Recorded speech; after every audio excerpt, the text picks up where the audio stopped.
Why Jennifer Lawrence Harris and producing 2 women's rights docs. Women are dying. Vice President Kamala Harris will do whatever she can to protect reproductive rights. Actress-producer Jennifer Lawrence tells People. Jennifer Lawrence is backing Kamala Harris in the 2024 presidential race. The main reason, she tells People, is simple.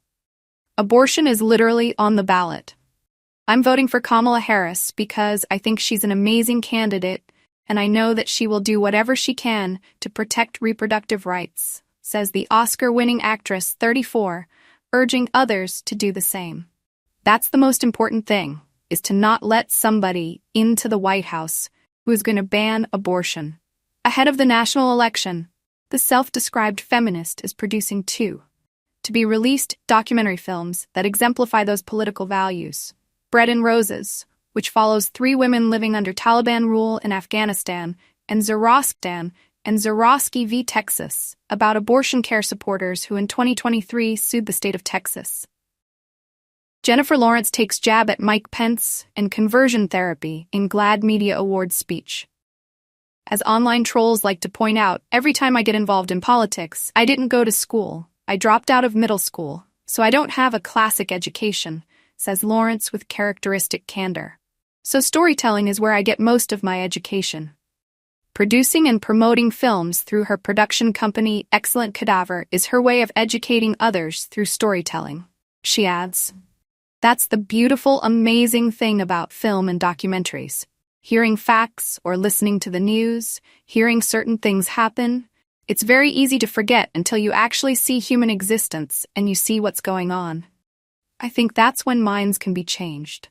Never miss a story. Sign up for People's free daily newsletter to stay up to date on the best of what People has to offer, from celebrity news to compelling human interest stories." Bread and Roses, from Afghan filmmaker Sara Mani, also counts Pakistani Nobel Peace Prize laureate Malala Yousafzai among its executive producers. "I read Malala's book years ago, so actually meeting her is a huge honor," says Lawrence. "And she's unsurprisingly brilliant." The Afghan women living under the Taliban's restrictive decrees depicted in the documentary, a government employee confined to her home, an activist taking refuge in Pakistan, and a dentist organizing demonstrations taught the No Hard Feelings star what heroism really is, she tells People. Working with Mani throughout the complicated process of getting equipment to the doc's subjects, she adds, it was inspiring to seeing these women find community in each other, and finding what makes them able to go about their day, and to band together and to fight, but then still finding time for levity and love. Malala Yousafzai celebrates Taylor Swift's Eras Tour as her first proper concert feels magical. The women depicted in Zorowski v. Texas, who no human being should ever endure, Lawrence says, similarly represent the human side of political oppression. They put it on display so that it doesn't happen to other women. They're not thinking about their suffering. They're using their suffering to help other people, and it's heroic. The case of Zorowski v. Texas, which the state's Supreme Court ruled against this May, began when Amanda Zorowski nearly lost her life as doctors were legally banned from removing her unviable fetus in 2022. Women are dying, states Lawrence. The 2023 Cannes Film Festival entry, which she co-produced with Hillary and Chelsea Clinton, can enlighten people's idea of what abortion is and why certain people need abortions, and why it's so important to keep lawmakers out of families and out of people's doctors' offices. These laws are made by random white men, and they're not made by healthcare providers. Presidential debate, full recap. Harris calls for second face-off after holding firm against Trump's attacks.